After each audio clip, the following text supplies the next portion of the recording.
এখন আমরা লিফটে আটকায় পড়েছি, কারণ চলে গেছে। আল্লাহ, ভয় পাইছি। তারপর যাচ্ছি উত্তরা, ওনার মিটিং আছে, এখন আমার সঙ্গে নিয়ে যাচ্ছে, ছোটখাটো ট্যুর আর কি। আসসালামু আলাইকুম, welcome back to my channel Rumi's fashionable house. আমি ফারহানা ইয়াসমিন রুমি চলে আসলাম আপনাদের মাঝে আরেকটি ব্লগ নিয়ে। আশা করি আপনারা সবাই অনেক ভালো আছেন, আমি আল্লাহর রহমতে ভালো আছি। যাচ্ছি উত্তরা। তো আমার হাজব্যান্ড আসলে আমাকে জোর করে নিয়ে যাচ্ছে, আমার যেতে ভালো লাগতেছে না, তারপর বলে যে চলো আমার সাথে। তো দেখা যাক, যেহেতু জোর করে নিয়ে যাচ্ছে কি হয়, কোথায় যায় আসলে জানি না, মানে অজানা গন্তব্যের মতোই আসলে। তো উনি ওনার মিটিং করবে, আমি হয়তো একটু মার্কেট টার্কেটে ঘুরবো, দেখবো। অনেক বছর হয়েছে আসলে যাওয়া হয়নি আমার। আসলে আমি 8 বছরের মতো উত্তরায় ছিলাম। আমার 3 নম্বর সেক্টরের 1 নম্বর রোডে, মানে HM প্লাজার পিছনে যে গলিটা, ওইটাতে আমাদের ফ্ল্যাট ছিল। তো এখন তো আর ওখানে দিকে আর বেশি একটা যাওয়া হয় না। তো সেই জন্য বলতেছে, চলো তোমার যে পরিচিত এলাকা, সেটা তো তোমার অনেক দিন হয়ে গিয়েছে, যাওয়া হয় না। মাঝে মধ্যে এদিকে সেদিকে যাওয়া আসার পথে পড়ে, কিন্তু মানে কিছুক্ষণ ঘুরে দেখা বা ঘোরা সেটা হয় নাই আর কি। তো এই জন্য বললো আমি মিটিং করব, তুমি ঘুরে ঘাড়ে একটু দেখবা, অসুবিধা আর কি। তো উনি চলে গেছে মিটিংয়ে, মানে কৌশল সেন্টারের উপরে ব্যাংকে। আর আমি এখানে যে HM প্লাজার সামনে যে ইয়েটা, স্বপ্নটা, সেটাতে কিছু শপিং করলাম। করে কৌশল সেন্টারে এসে এই মার্কেটে ঢোকার পরে দেখতেছি যে এখন যে পরিচিত মুখ সবার, তার সাথে দেখা হয়ে গিয়েছে। আর অনেকক্ষণ দাঁড়িয়ে দাঁড়িয়ে কথা বলতেছি। আর উনিও আসলে আপনের মতো সবই বলতেছে, দুঃখের কথা আর কি। তো আসলে আমাদের সমাজটা কেমন হয়ে গিয়েছে, আমরা এভাবে কেউ যেন দুঃখী না হই, কেউ কাউকে যেন না ঠকায়। ইসলামের পথে থাকলে, ইসলামের দ্বীনি শিক্ষা আমাদের যদি অন্তরে থাকে, তাহলে কখনোই এরকম হবে না, সমাজটা এরকম। তো যাই হোক, এরপরে ওখান থেকে বেরিয়ে আমি আমার হাজব্যান্ডের জন্য অপেক্ষা করছি, উনি নামতেছে। এই টাইমে একজন বোনের সাথে দেখা হয়েছে, আমার ভিউয়ার্স, আমাদের নোয়াখালীরই। তো উনি, ওনার মা, ওনার হাজব্যান্ড সবাই নাকি আমার ব্লগ দেখে, আমার ব্লগগুলি নাকি ওনাদের অনেক ভালো লাগে। তো দেখে আমারও ভালো লেগেছে, ওনারও ভালো লেগেছে। তো একটু শ্যুট করে নিয়েছিলাম, তারপরে বাসায় চলে এসেছি আসলে। এখন রাত প্রায় 11:30 বাজে। তো মুনতাসির, মুয়াজ, ওদের অন্য কিছু খেতে ইচ্ছে করছে না, ভালো কিছু করতে। তো চিকেন বিরিয়ানি করব। তো চিকেন বিরিয়ানি বানানোর জন্য আমি এখানে ডিম এনেছে একটু আগে, এটার জায়গাটা অবসর করতেছি, সেটা আর কি। চিকেন ম্যারিনেট করে রেখেছিলাম, ওইটা পেঁয়াজ এখন কুচি করে নিয়েছি ইনস্ট্যান্ট। এখনই আমি এই পেঁয়াজগুলো কুচি করে নিলাম, আর এখানে মুরগি ম্যারিনেট করা। আর এখান থেকে এখন আমি পেঁয়াজ কুচি করা তো শেষ। তারপরে প্রথম কাজ হচ্ছে রাইস ধুয়ে রাইসটা বসিয়ে দেওয়ার রাইস কুকারে। তো আমি এখানে প্রায় 2.5 পটের মতো নিয়ে নিচ্ছি। এদিক দিয়ে আমার বড় ছেলে, ওরা জুস খাবে। মালটাগুলো শুকিয়ে যাচ্ছে, অনেক দিন আগে একজন মেহমান এসেছিল, উনি এনেছিল। তো মালটা বেশি একটা খাওয়া হয় না, তো ও এখন চিপে চিপে এগুলোকে ম্যানুয়ালভাবে হাত দিয়েই জুস করে নিচ্ছে। আর রাইসটা আমি লবণ দিয়ে বসিয়ে দিচ্ছি, আর কিছুই দিব না, জাস্ট এভাবে হয়ে যাবে রাইসটা। এখন আমি মুরগির মাংসগুলো বসিয়ে দিচ্ছি, বেশি সময় লাগবে না, 20 মিনিটের ভিতরে মোটামুটি বিরিয়ানি রান্না শেষ হয়ে যাবে আশা করি। এখানে আমি পেঁয়াজ কুচি দিয়ে দিয়েছি, তেলে ভালো করে ভেজে নিব। এই যে আমি একটু ব্রাউন করে পেঁয়াজগুলো ভেজে নিয়েছি, আর একটু হোক। আর এখানে আমি একটু হলুদ, মরিচ, আদা, রসুন দিয়ে মেখে রেখেছিলাম। তো এইগুলো আরেকটু ভেজে দিচ্ছি, ভেজে আমি মুরগিগুলো দিয়ে দিচ্ছি।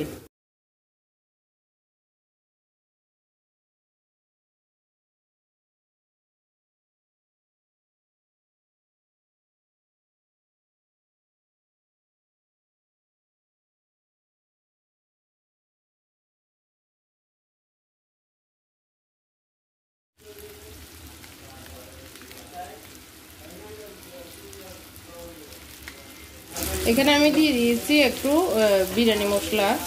তো এখন দিয়ে দিব পানি একটু, কারণ ভাজা হয়ে গিয়েছে, নিচে লেগে যাচ্ছে।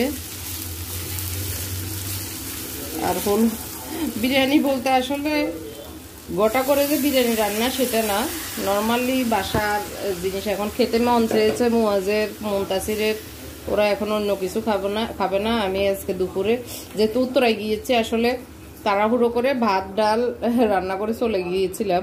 তো এখন ভেবেছিলাম ডাল, আলু ভর্তা বা ডিম দিয়ে খাওয়া হবে। আলু ভাজি ছিল সকালে, তো এখন বলতেছে না, ওরা এগুলো দিয়ে খাবে না, ইনস্ট্যান্ট কিছু একটা করে দিতে। তো ভাবলাম যে যেহেতু ম্যারিনেট করা আছে, ওদেরকে বললাম তোমাদেরকে তাহলে বিরিয়ানি করে দিই। বললো যে তাহলে তো অসুবিধা নেই, কোনো কথাই নেই। তো এটা আর কি, সে আমি এখন কষিয়ে আর একটু পানি দিয়ে রান্না করে তারপরে বিরিয়ানি করে ফেলবো। উত্তরায় গিয়ে সামান্য একটু বাজার করেছি, সেটা হলো একটা ফেয়ার অ্যান্ড লাভলি আমার দরকার ছিল, মানে ওখানে আসলে সামনে পড়েছে তাই নিয়েছি। আমার ক্রিম শেষ হয়েছে, তো আমি সবসময় দুবাইয়ের এই ফেয়ার অ্যান্ড লাভলিটা ইউজ করি, তো এটা নিলাম।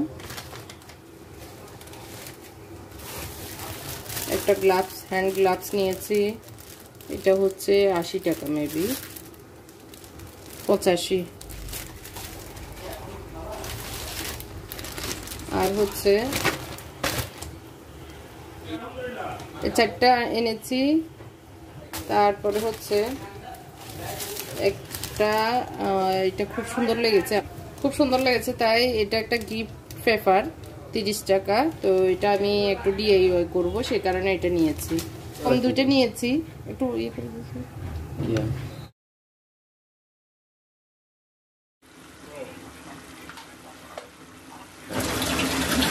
একটু চিনি দিয়ে দিচ্ছি, দিয়ে আমি এটাকে মিক্স করে নিচ্ছি। আমার রান্নাটা শেষ, এই যে মাখা মাখা হয়ে গিয়েছে। আমি এখন শুধু পোলাওর সাথে এটাকে মিক্স করব, আর বেশি শুকাবো না।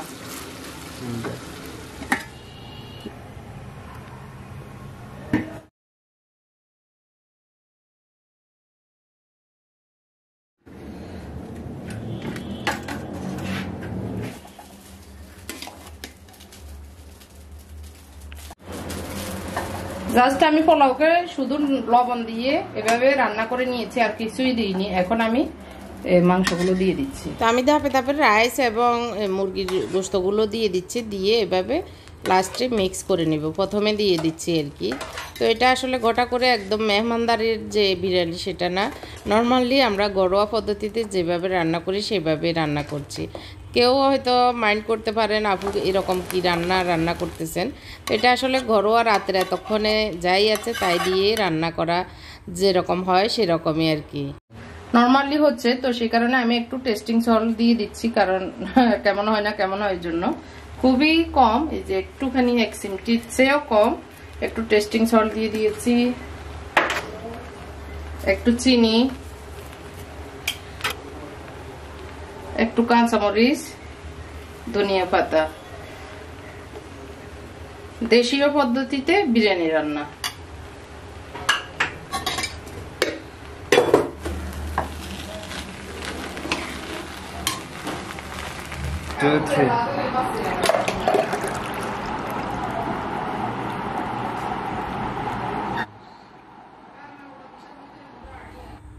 তো জুস করা শেষ, সাহেবের খুব খিদা লেগেছে। সবার আগে সাহেবকে দিয়ে দিচ্ছি। তো উনি খুব টেস্ট হয়েছে বলল, আর ওনাকে একটু টমেটো আর পেঁয়াজ ধনিয়া পাতা দিয়ে সালাদ করে দিয়েছি। এইভাবে খেতে ওনার খুব পছন্দ।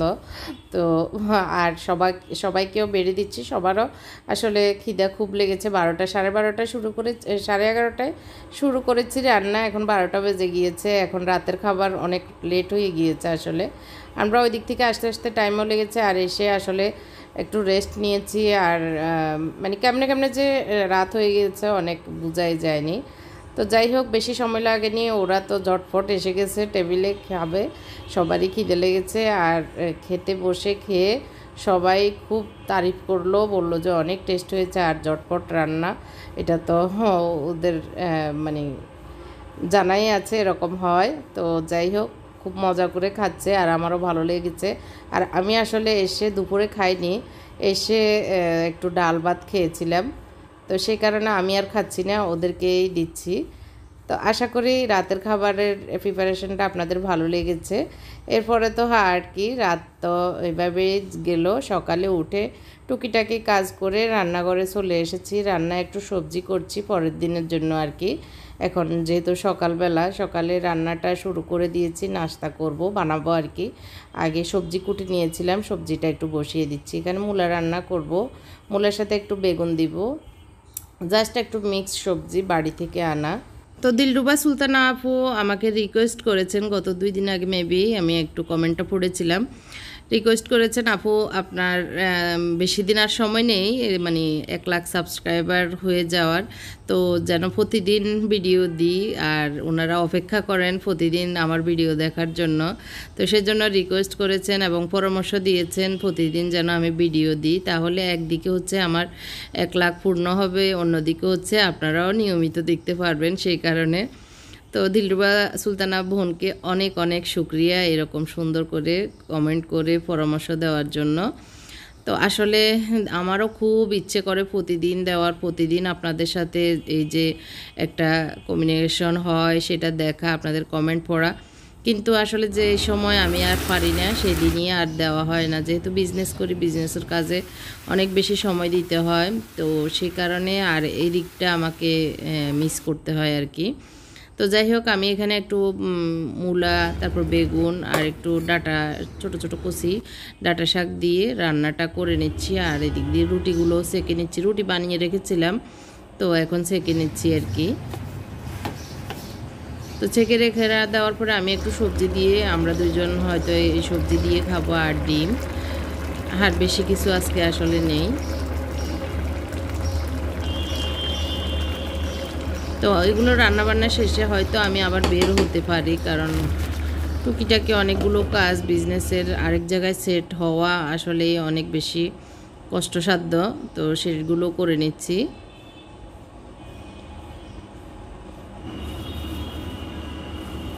আজকে রান্না করব একটু খাসির মাংস।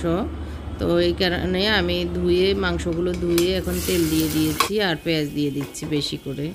পেঁয়াজটা ভালো করে ভেজে নিয়ে এখন দিয়ে দিব আমি খাসির মাংসগুলো। আর খাসির মাংসগুলো আমি বড় বড় পিস রেখেছিলাম, সেইভাবেই আজকে রান্না করব। দিয়ে দিচ্ছি 1 কাপের মতো টক দই।